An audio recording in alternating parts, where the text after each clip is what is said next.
Olá! Esta é a entrevista na íntegra com o professor emérito da UFMG e professor adjunto da PUC Minas Gerais, Carlos Roberto Jamil Cury, convidado pela AFPEA para compor o episódio número 6 do podcast Mundo Pós-Pandemia. Você pode ouvir o podcast conduzido pelo jornalista Lucas Scherer, com os melhores momentos dessa entrevista e de outros convidados, acessando a página da AFPEA por Direitos e Democracia, no Spotify e em outras plataformas. Você também pode ouvir na íntegra as outras entrevistas deste episódio e de outros aqui no nosso canal do YouTube.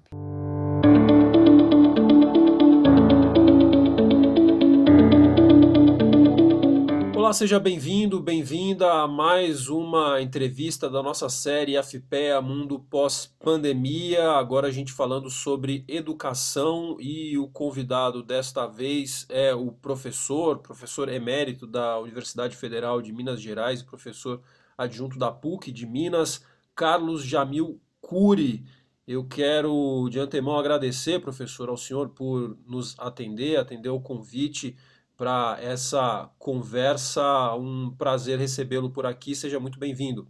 O prazer, Lucas, é todo meu e eu saúdo essa iniciativa da AFPEA, por cobrir vários campos da vida social e cultural brasileira nesse momento de pandemia e perspectivas de pós-pandemia. Pois é, professor, eu queria então iniciar a conversa aqui, é o que eu tenho feito com boa parte dos nossos convidados, pedindo para que o senhor nos fale um pouco de como via o cenário da educação brasileira no período imediatamente anterior à pandemia, né? Ou seja, ali até o final de 2019, início de 2020, como era o cenário educacional brasileiro na sua visão, professor?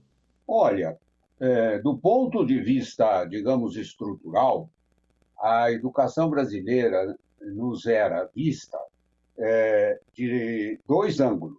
Um primeiro ângulo, que é histórico, social e até mesmo cultural, é o que a gente chama de dupla rede, ou seja, uma duplicidade, não só no acesso, mas também na qualidade da educação brasileira, sendo que alguns, não é, têm uma escolaridade muito mais robusta e muitas vezes essa robustez os conduz a prosseguimento de estudos em nível superior em universidades bem qualificadas.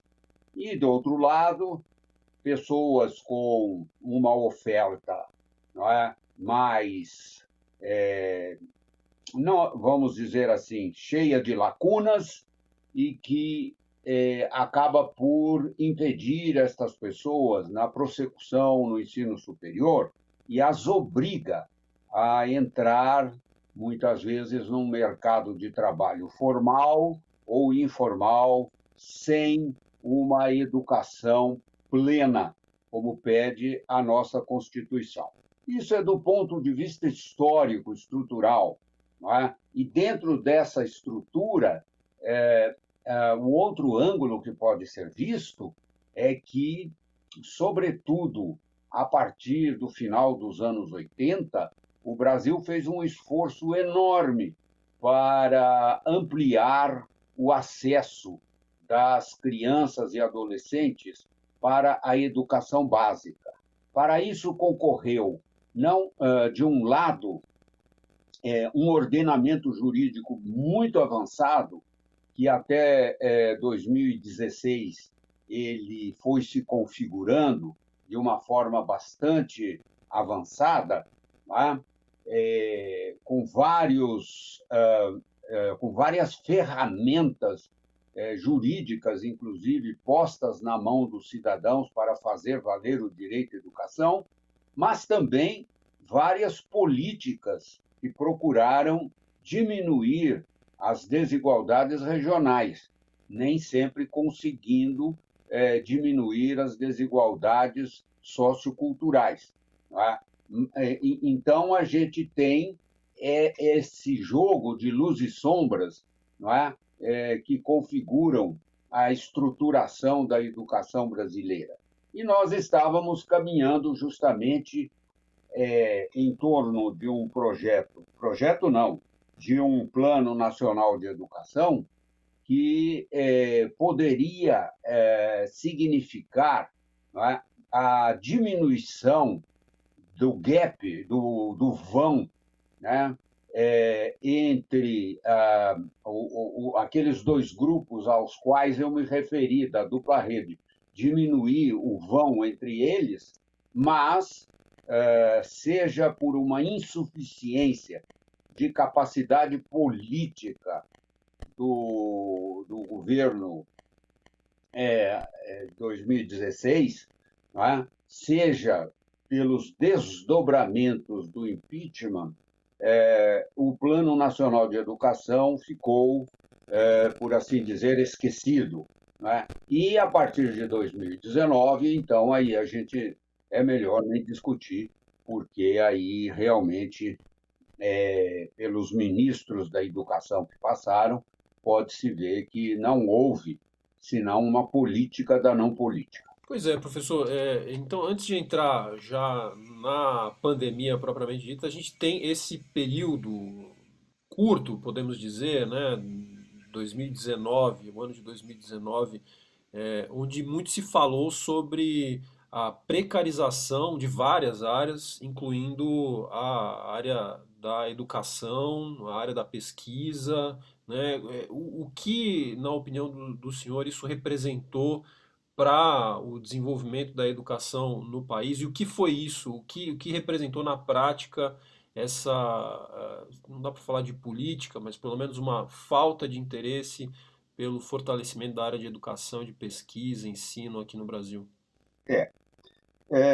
Isso representou, né, o desmonte, a desconstrução de várias iniciativas que levavam adiante essa tentativa que está no Plano Nacional de Educação, né, de diminuir o vão entre as duas redes, não é? As duas redes de ensino. Embora, do ponto de vista, digamos assim, de acesso, esse vão se tornou cada vez menor no âmbito da educação básica. Então, nós temos o quê? Vamos ver alguns elementos importantes.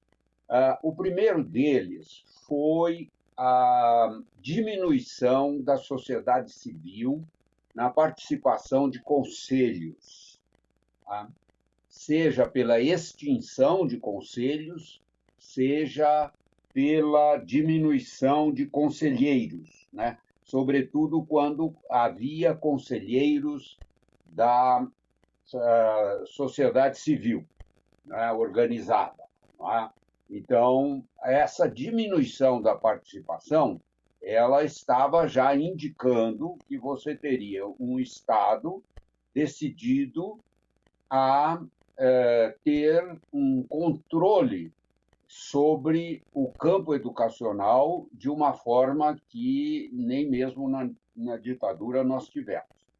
Pois bem, o segundo elemento a ser levado em consideração, em que, obviamente, o IPEA é um dos melhores institutos que nos trouxe elementos significativos, não é, com as suas publicações, que por assim dizer, uma espécie de enforcamento do investimento em educação. É um sufoco pela redução do investimento. Não é?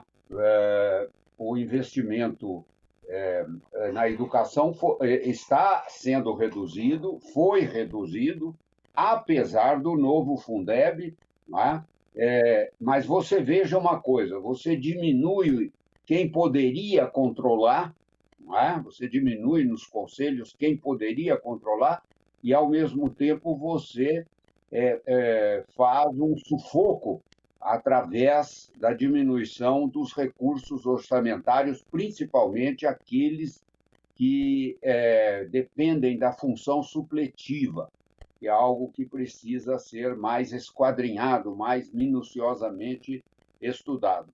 Com isso, por exemplo, uma das metas do Plano Nacional de Educação era de que cada escola tivesse, não é, a internet de banda larga, computadores disponíveis para professores e alunos, né? E, posteriormente, cada aluno tivesse o seu computador ligado à internet de banda larga, né? E de alta velocidade, né? Isto não se fez.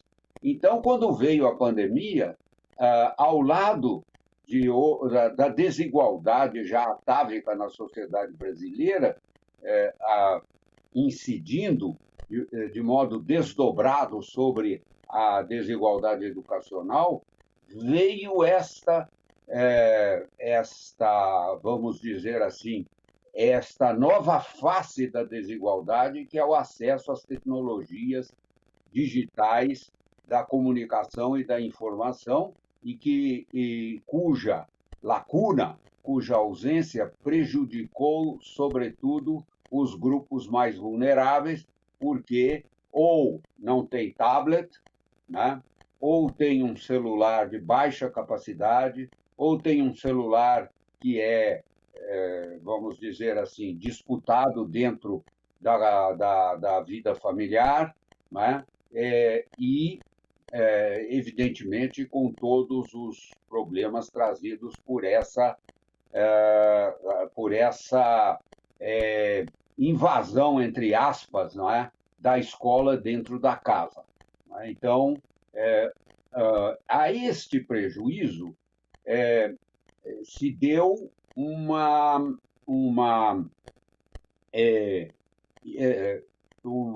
como eu vou dizer assim, uma campanha desqualificadora, isso eu estou falando em 2019, desqualificadora de determinadas temáticas que a educação brasileira vinha trabalhando, como, por exemplo, a questão da diversidade, né, nos seus mais diferentes aspectos. Então, a questão da negritude, a questão das comunidades indígenas, a questão das orientações sexuais, e, ao lado disso, embora não pudesse avançar de uma forma mais direta, né, todas as afrontas à laicidade do Estado no âmbito da escola. Né?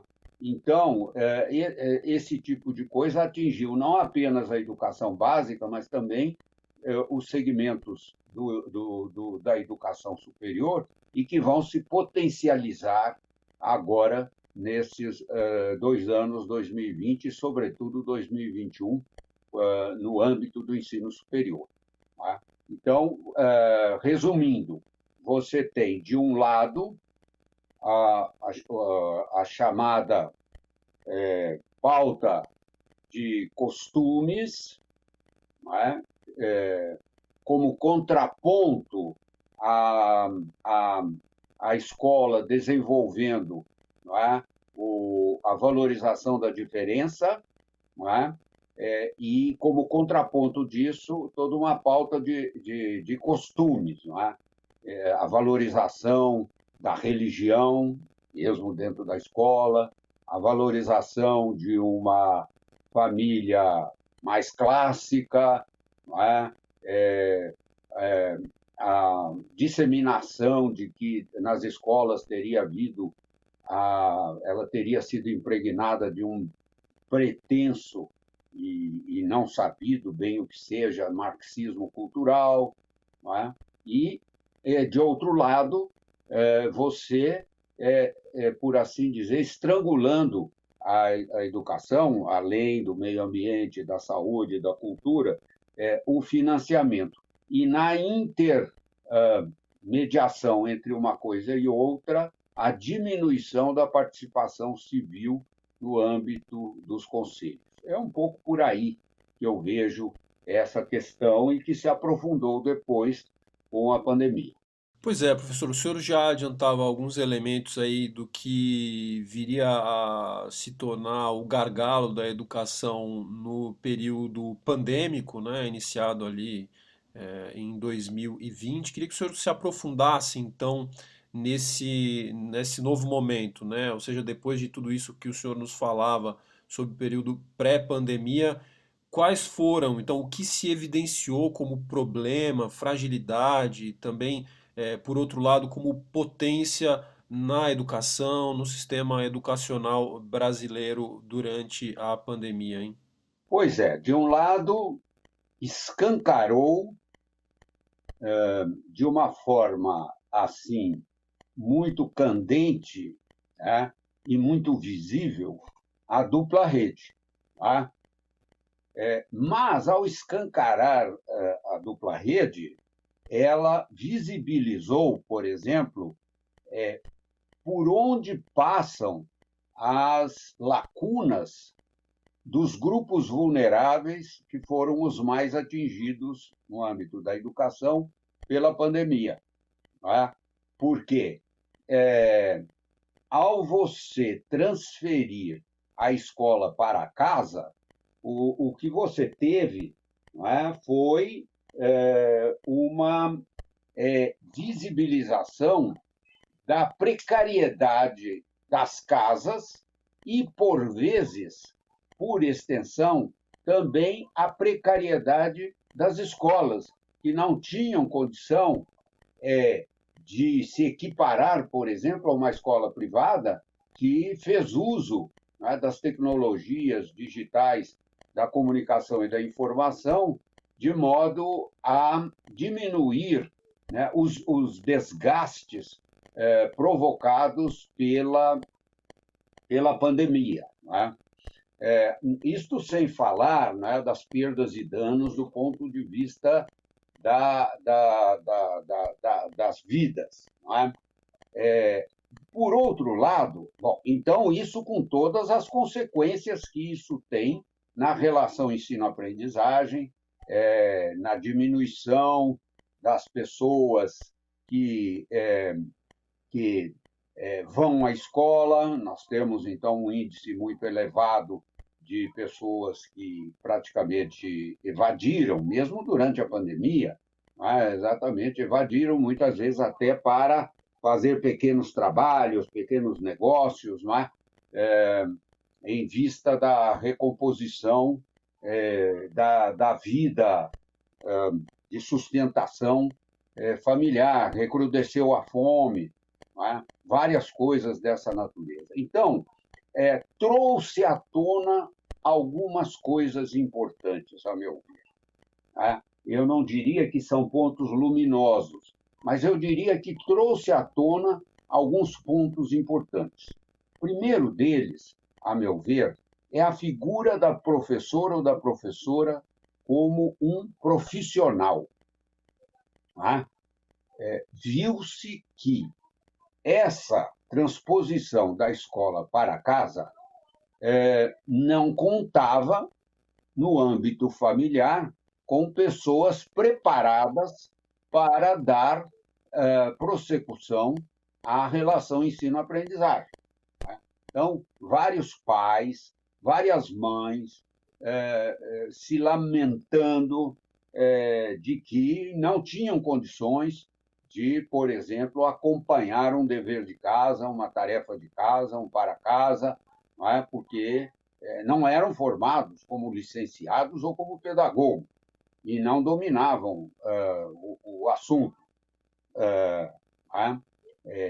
Diferentemente de famílias mais abastadas que puderam, então, contratar pessoas, não é, que poderiam suplementar a ausência desse profissional formado nas licenciaturas ou nas pedagogias. Tá? Então, Eu espero, daqui para diante, né, que um próximo governo que venha assumir valorize a figura do professor, que ficou realmente. Isso precisa ser posto em evidência. Mas que mais, não é, que a gente poderia dizer? Não é? A importância das tecnologias. Elas vieram para ficar não como substituição da presencialidade, mas como um complemento da presencialidade. Tá? A terceira coisa que eu gostaria, ainda na linha das tecnologias, mas sob o conceito de ferramenta, evidenciou, né, um aspecto, digamos assim, cotidiano das escolas. Carência de carteiras, né, carência de luminosidade, até mesmo agora nós estamos vendo aí em São Paulo carência de vagas, né? É um absurdo. Tá? Mas imagina na principal cidade do Brasil, 5.000 vagas de um direito público subjetivo do primeiro ano do ensino fundamental. Que é isso? Tá? Então, trouxe à tona tudo aquilo que muitos profissionais da educação já vinham dizendo, né? Que o custo aluno qualidade inicial, o famoso CAQI, né? Ele se refere basicamente a ferramentas que precisam ser disponibilizadas nas escolas. E isso veio à tona a necessidade de investimento no âmbito da infraestrutura. Espero que isto seja feito mais adiante. Agora, do ponto de vista da relação ensino-aprendizagem, Lucas, perdas e danos houve. Olha, eu acho que isso precisa ficar muito claro. Tá? Houve perdas e danos. Então, acho que um trabalho emergencial de um governo que venha a tomar posse o ano que vem é realmente a busca ativa de quem evadiu e, ao mesmo tempo, uma radiografia muito bem feita das perdas e danos em relação ao processo ensino-aprendizagem. Não há como imaginar que a retomada da escolaridade será uma retomada como se houvesse havido uma passagem mais tradicional de 2019 para 2020. Não houve. Perdas e danos muito graves, não é? E que afetam milhares e milhões de crianças. E isto precisa ser reposto, isso precisa ser reparado. Não é?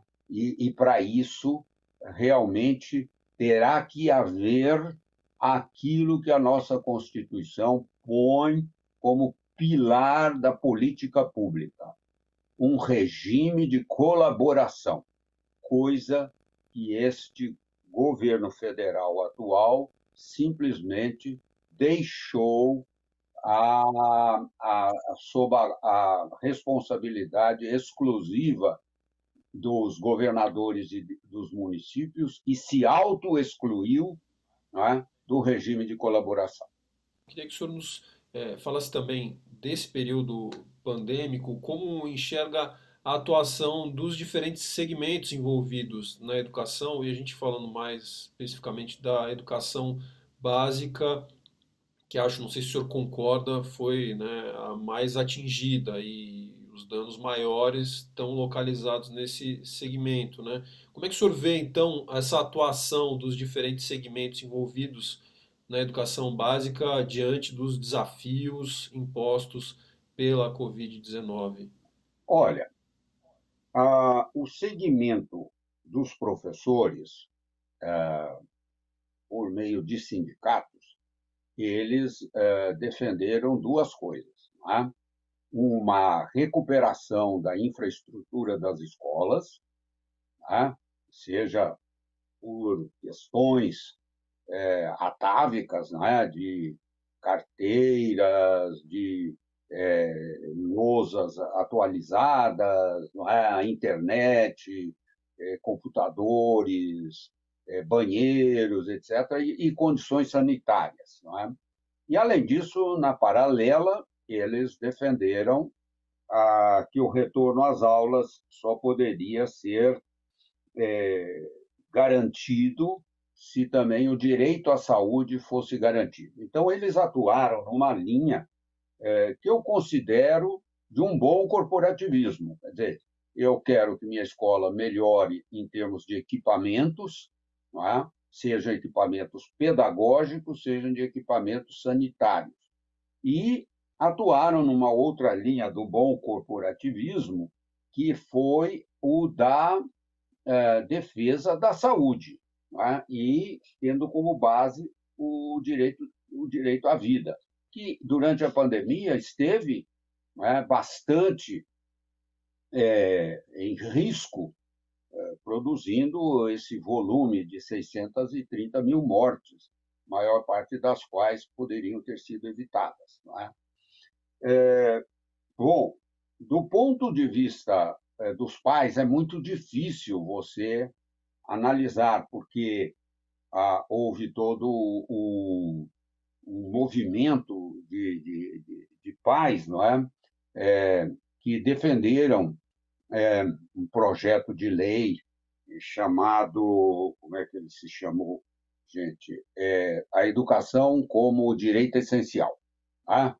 Então, eles queriam o retorno imediato das crianças e dos adolescentes, debaixo de um discurso que as crianças não poderiam ficar sem a, a relação ensino-aprendizagem, sem a socialização da escola, e que muitos grupos vulneráveis ficariam descobertos da proteção social, por exemplo, da merenda e assim por diante.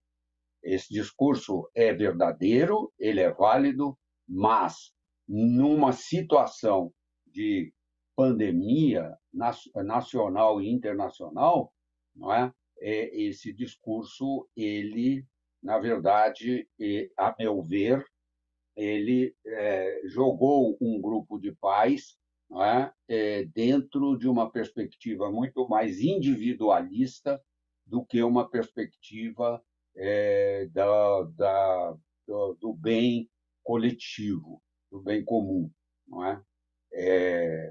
Outros pais, evidentemente, ficaram um pouco ao desabrigo, seja por suas condições econômico-sociais, seja por uma falta de organização e de pressão. Organizações não governamentais, duas se destacaram. Não é? Uma, o Todos pela Educação, com registros estatísticos bastante interessantes, não é? Com a defesa de algumas pautas, como a busca ativa, não é? E tudo mais. E, de outro lado, a campanha pelo direito à educação, né? Insistindo também a partir de dados, não é?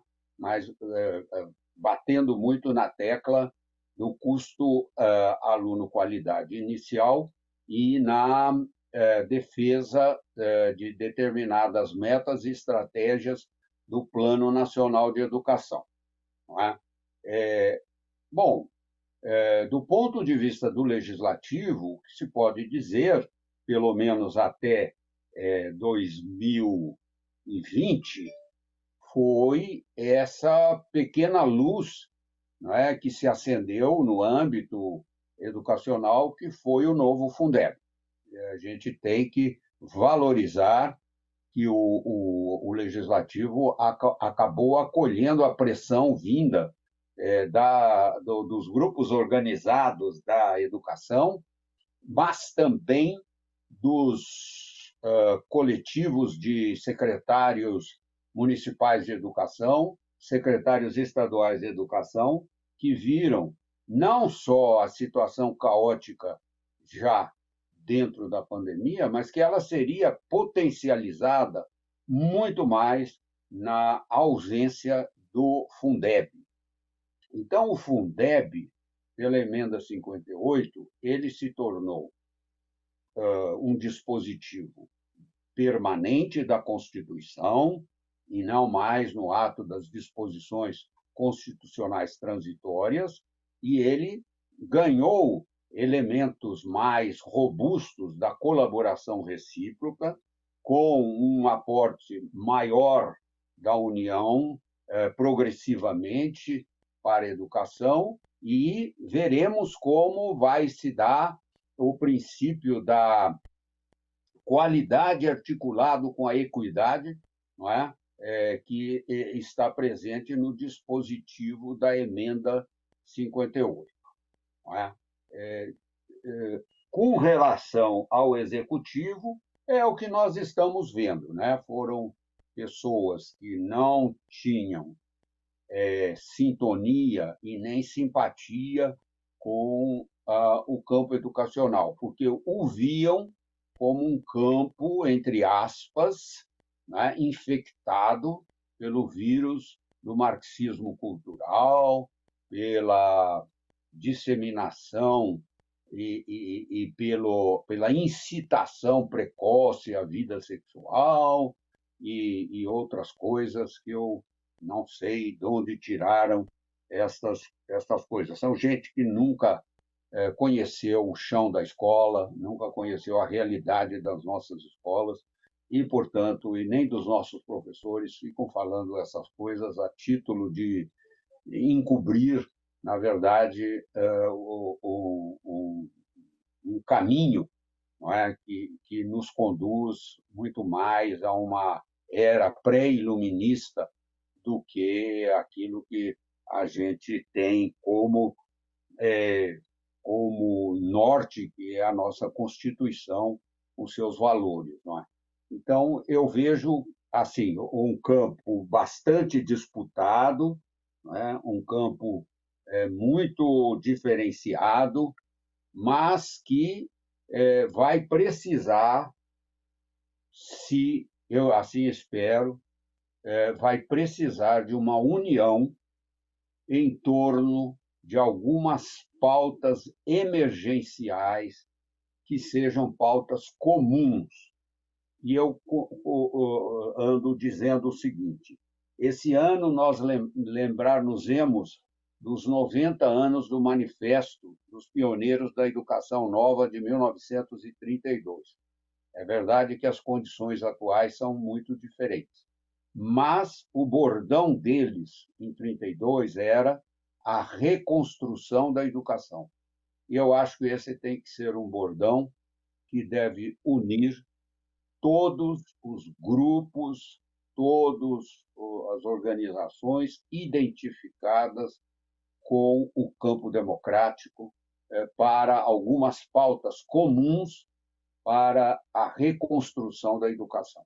Porque a demolição, Lucas, foi e está sendo muito grande, e a cada dia a gente vê uma novidade que nos faz regredir, e os mais atingidos, certamente, são os grupos vulneráveis da nossa sociedade. Professor, eu quero ouvir, para encerrar, a visão do senhor sobre os desafios, então, o que é preciso fazer para a gente superar os obstáculos que foram criados ao longo do período pandêmico. Mas antes, queria saber, o senhor falava sobre os dados que foram colhidos ao longo da pandemia, né, dos prejuízos contabilizados já. Queria saber do senhor como vê os impactos disso que a gente está vivendo agora na educação, nessa restrição do acesso à educação para uma parcela muito grande da população, das crianças e dos jovens. O que isso vai trazer, qual o potencial impacto e prejuízo no longo prazo, tanto para o indivíduo, né, para a criança e para o jovem que deixou de ter acesso numa fase crítica, né, do desenvolvimento do ser humano, quanto para a sociedade como um todo, que tem esses já quase 2 anos de quase paralisação da educação em boa parte do país. Os impactos negativos sobre a educação não são do mesmo quilate das sequelas de quem conseguiu se livrar do Covid. Tá? As sequelas dessa desconstrução de muitos pilares da educação, né, na sua efetividade, eles vão ser percebidos a médio e longo prazo. Não é para amanhã o que você tem, ou seja, de curto prazo, o que você tem é o número de evadidos, o número daqueles que desistiram da escola, né? Que estavam na escola, mas por conta da pandemia e por causa dessas políticas inefetivas trazidas, capitaneadas pelo governo federal, né, desistiram da escola. Isso é muito grave. Né? Por quê? Porque isto traz um impacto sobre a participação política destas pessoas, traz um impacto ou um desdobramento sobre a qualificação destas pessoas para uma inserção mais qualificada no mercado de trabalho, traz até mesmo desdobramentos sobre a subjetividade das pessoas, não é? Em termos não só de perspectiva de projetos de vida, mas também de algumas doenças psicológicas também. Não é? Mas isso a gente tem agora já, né, um certo quadro, né, de mais ou menos 1 milhão de crianças e adolescentes que evadiram. Então, é preciso haver uma busca ativa dessas crianças, porque o impacto ou os desdobramentos serão muito nefastos para a vida individual dessas pessoas e para a vida coletiva. Não é? Isso vai se registrar a médio e longo prazo. Não é? Eu acho que esse é um ponto muito importante e é isso que eu dizia, que esse deve ser um ponto de uma pauta comum em todos os que estão no campo democrático, não é? Um campo lidimamente democrático. Não é? Eu não sei se eu entendi ou se eu me lembro do restante da sua questão. Eu me empolguei com isso e acabei. Não, mas acho que é isso. A minha dúvida é isso, né? O impacto tanto para o indivíduo, né? Por essa lacuna que se abriu, né? Ou esse ato dos 2 anos da pandemia, né? Porque a gente vê, a gente conversa numa semana em que se divulgou um dado crítico sobre o analfabetismo de crianças entre 6 e 7 anos, que que subiu mais de 60%, né? Uma coisa assim estarrecedora. É estarrecedor, é estarrecedor. Uma criança de 7 anos, ela já devia estar alfabetizada, não é? Ela já devia estar alfabetizada. E se antes não estava, agora, em quantidade, subiu devido, de um lado, à omissão do governo federal, ou à inação do governo federal, e, do outro lado, a superposição dessa inação com os problemas trazidos pela pandemia. Não é?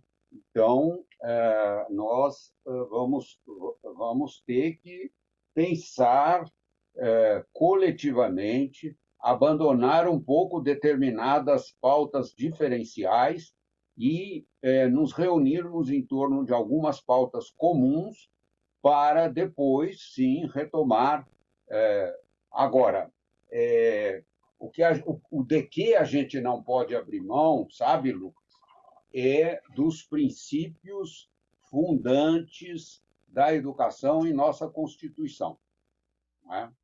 Disso a gente não pode abrir mão, tá? De jeito nenhum. E eu acho que a Constituição, com seus princípios educacionais, objetivos educacionais e normas normas reguladoras, elas é que têm que ser, vamos dizer assim, o elemento comum, né, para todos aqueles que defendem uma educação democrática, principalmente agora, né, pelo ano simbólico do bicentenário da independência e o ano simbólico dos 90 anos do Manifesto dos Pioneiros da Educação Nova de 1932. E aí, já então, caminhando para o fim aqui da nossa conversa, queria saber do senhor, na prática, o que é preciso fazer, né, de concreto em termos de políticas públicas novas ou da reforma, revisão, adaptação do que já temos como parte do arcabouço jurídico sobre o tema da educação para que a gente supere, né, esses obstáculos evidenciados ou criados ao longo da pandemia ou já pré-existentes e avanço. O que o senhor acha que é possível esperar da educação brasileira também no pós-pandemia? Olha, Lucas, em primeiro lugar, eu acho que vai depender das bancadas que vão ser eleitas nesse ano. Tá? Nós precisamos levar para lá o maior número de deputados e senadores, deputadas e senadoras que sejam do campo democrático dentro dos valores, princípios e objetivos da nossa Constituição. Tá? Há muitos que foram eleitos sem ter uma consciência crítica do significado da Constituição de 88 no campo dos direitos sociais. Né? Bom, esse é um primeiro elemento, porque a resposta à sua pergunta, para este ano, fica por conta dos governadores, governadores e prefeitos como ilhas de sanidade, pressionados, obviamente, pela sociedade civil organizada. Mas, do ponto de vista nacional, foi exatamente o que faltou, uma coordenação nacional para o enfrentamento, né, da pandemia na educação, não, como na saúde também não teve, como no meio ambiente não teve, na cultura não teve. Então, todas essas lacunas, nós precisamos de um projeto que seja nacional e seja federativo. O que eu vejo? Nós conseguimos, a duras penas, aprovar a emenda 108 do novo Fundeb. Atualmente, já está valendo a lei que regulamentou o novo Fundeb. Então, nós temos que tratar com muito cuidado, com muito carinho, os caminhos de efetivação da lei do novo Fundeb, que traduz os princípios da emenda 108. Por outro lado, está no Senado, não é? Em fase já de plenário, não é? A Constituição do Sistema Nacional de Educação. Tá? Pois bem, então é preciso terminar esta legislação que vai, a meu ver, propiciar um maior elo entre os entes federativos no encaminhamento da educação. Então,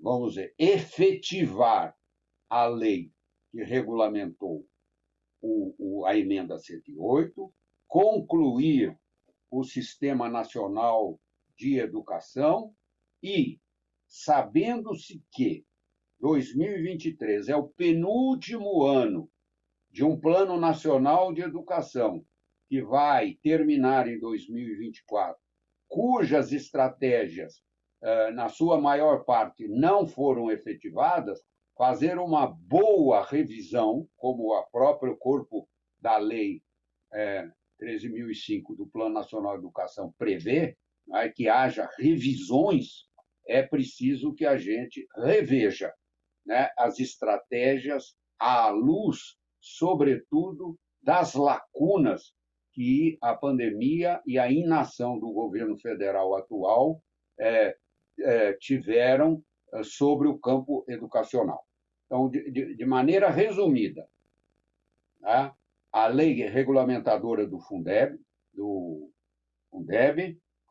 na educação básica, a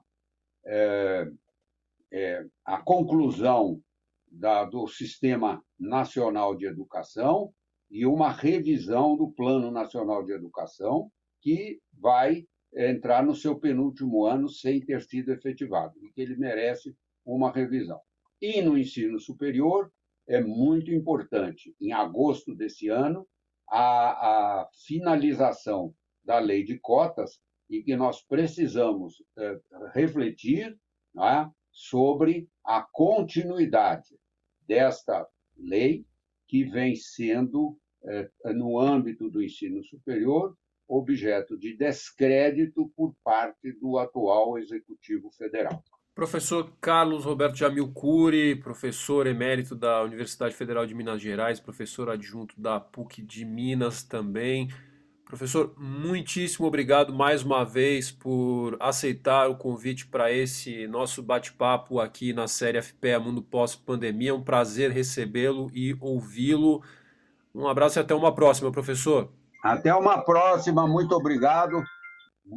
Eu espero que tenha sido útil para esta iniciativa da FPEA. Agradeço o honroso convite que me foi formulado. Espero que muitos outros colegas possam trazer novos elementos, não é? E que a FPEA possa produzir, não é, um relatório que nos ajudem, não é, a percorrer os difíceis caminhos que se avizinham para o ano de 2023. 23, 23, 23, 23. 23.